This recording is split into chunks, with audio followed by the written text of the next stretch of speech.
Hello friends, ଜୟ ଜଗନ୍ନାଥ। ଶୁଭ ସକାଳ। ଆସନ୍ତୁ ଆଜି ସକାଳରୁ ଆସିଥିବା କେତେଗୁଡ଼ିଏ ଗୁରୁତ୍ୱପୂର୍ଣ୍ଣ ଖବର ଉପରେ ନଜର ପକାଇ ନେବା। ଭିଡ଼ିଓଟି ଭଲ ଲାଗିଲେ ସବସ୍କ୍ରାଇବ୍ କରି ପାଖରେ ଥିବା ଅଲ୍ ବେଲ୍ ଆଇକନ୍କୁ ଦବାଇ ଦିଅନ୍ତୁ। ଏହିଭଳି ଗୁରୁତ୍ୱପୂର୍ଣ୍ଣ ଖବର ଆପଣଙ୍କ ପାଖକୁ ସର୍ବପ୍ରଥମେ ପହଞ୍ଚି ପାରିବ। ଜାଣିନ ପରବର୍ତ୍ତୀ ଅପଡେଟ୍ ବିଷୟରେ। ଲେବର କାର୍ଡଧାରୀମାନଙ୍କ ପାଇଁ ଆସିଲା ବଡ଼ ଖୁସି ଖବର। ସବୁ ହିତାଧିକାରୀଙ୍କୁ ମାଗଣା ମିଳିବ ଲାଭ।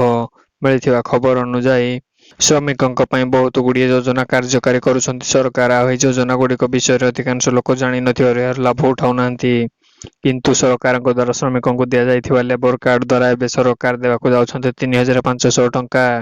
ଯଦି ଆପଣ ଲେବର କାର୍ଡ ଅପଡେଟ୍ କରିନାହାନ୍ତି ତାହେଲେ ଆଜି ହିଁ ଅପଡେଟ୍ କରିନିଅନ୍ତୁ, ନହେଲେ ଆଗକୁ ଆସୁଥିବା ଯୋଜନା ଗୁଡ଼ିକ ବଞ୍ଚିତ ହେବେ। ସୁନା ଓ ରୂପାର ମୂଲ୍ୟରେ ପଡ଼ିବ ପ୍ରଭାବ। ଇରାନ ଇସ୍ରାଏଲ ଯୁଦ୍ଧର ପ୍ରଭାବ।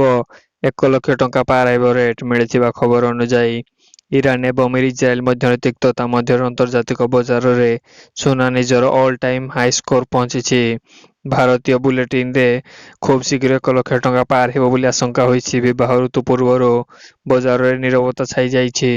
ସୁନା ଓ ରୂପାର ଦର ଆକାଶ ଛୁଆଁ ମୂଲ୍ୟ ବଜାରରେ ଆକର୍ଷଣ ଛଡ଼ାଇ ନେଉଛି।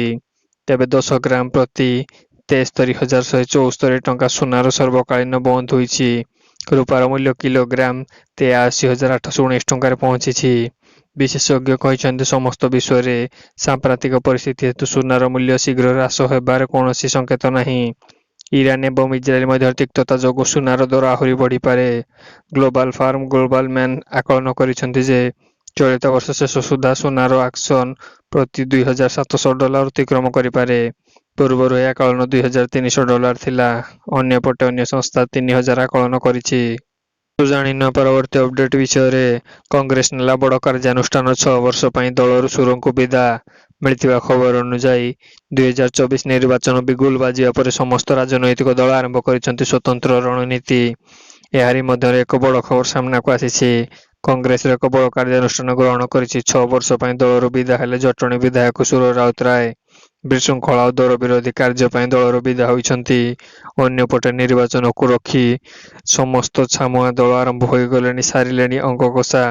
ବର୍ତ୍ତମାନ ଶାସକ ଦଳ ବିଜୁ ଜନତା ଦଳରେ ପୁଣି ଥରେ ଶାସନ ଗାଦିରେ ବସିବା ପାଇଁ ବିଜେଡି ସୁପ୍ରିମ ନବୀନ ପଟ୍ଟନାୟକ ଚେହେରା ନେଇ ନିର୍ବାଚନ ଲଢ଼େଇ ଆରମ୍ଭ ହୋଇଛି। ରାଜ୍ୟରେ ନିର୍ବାଚନକୁ ନେଇ 3 ପ୍ରମୁଖ ରାଜନୈତିକ ଦଳ ପ୍ରଚାର ଆରମ୍ଭ ହୋଇଥିବା ବେଳେ କଂଗ୍ରେସ ଏକ ବଡ଼ ନିଷ୍ପତ୍ତି ଓଡ଼ିଶା କଂଗ୍ରେସ ଉପରେ ପ୍ରଭାବ ପଡ଼ିପାରେ ବୋଲି ଆଶଙ୍କା ବଢ଼ିବାରେ ରାଜନୈତିକ କ୍ଷେତ୍ରରେ ଚର୍ଚ୍ଚା ହେଉଛି। କିନ୍ତୁ ଜାଣିନ ପରବର୍ତ୍ତୀ ଅପଡେଟ୍ ବିଷୟରେ। ଦିନ 11ଟାରୁ 3ଟା ଭିତରେ ଶ୍ରମିକଙ୍କୁ କାମ କରାଇଲେ ବାରଣ। ପ୍ରବଳ ଖରାରେ କାମ କରାଇଲେ ହେବ କାର୍ଯ୍ୟାନୁଷ୍ଠାନ। ମିଳିଥିବା ଖବର ଅନୁଯାୟୀ ଦିନ 11ଟାରୁ 3ଟା ଭିତରେ ଶ୍ରମିକଙ୍କୁ କାମ କରାଇଲେ ବାରଣ। ପ୍ରବଳ ଖରାରେ କାମ କରାଇଲେ ହେବ କାର୍ଯ୍ୟାନୁଷ୍ଠାନ। ସମସ୍ତ ଜିଲ୍ଲାପାଳଙ୍କୁ ନିର୍ଦ୍ଦେଶ ଦେଲେ ଏଏସ୍ଆରସି। ନିର୍ଦ୍ଦେଶ ଅବମାନନା ହେଲେ ସମ୍ପୃକ୍ତ ଅଧିକାରୀଙ୍କୁ ଦାୟୀ ରହିବେ। ପ୍ରବଳ ଗ୍ରୀଷ୍ମ ପ୍ରବାହକୁ ଦୃଷ୍ଟିରେ ରଖି ଏଭଳି ନିଷ୍ପତ୍ତି ନେଇଛି ଏଏସ୍ଆରସି। ତେବେ ରାଜ୍ୟରେ ପ୍ରବଳ ଖରା ଅନୁଭୂତ ହେଉଥିବା ବେଳେ ଅସ୍ୟତା ହାତୀର କଲବଲ ହେଉଛି ସାରା ଓଡ଼ିଶା। ତେବେ ରାଜଧାନୀ ଭୁବନେଶ୍ୱର ସବୁଠୁ ଉତ୍ତପ୍ତ ସହର ପାଲଟିଛି। 41.2 ଡିଗ୍ରୀ ରେକର୍ଡ କରାଯାଇଛି। ସେହିଭଳି ଚାନ୍ଦବାଲି ଓ ଝାରସୁଗୁଡ଼ାରେ ମଧ୍ୟ 41 ଡିଗ୍ରୀ ରେକର୍ଡ ହୋଇଛି। ସେହିପଟେ ଆଗାମୀ ଦିନରେ ମଧ୍ୟ ଏଭଳି ତାପମାତ୍ରା ଜାରି ରହିବ ନେଇ ଆକଳନ କରିଛି ଆଞ୍ଚଳିକ ପାଣିପାଗ କେନ୍ଦ୍ର। ସେହିପଟେ ପ୍ରବଳ ଗ୍ରୀଷ୍ମ ପ୍ରବାହକୁ ଦୃଷ୍ଟିରେ ରଖି ସମସ୍ତ ସତର୍କ ରହିବା ପାଇଁ ପରାମର୍ଶ ଦିଆଯାଇଛି। ପରବର୍ତ୍ତୀ ଅପଡେଟ୍ ବିଷୟରେ। ରବି ଧାନ ସଂଗ୍ରହ କମିଟି ବୈଠକ। ମେରୁ ରେ ମଣ୍ଡି ଧାନ ସଂଗ୍ରହ ଆରମ୍ଭ।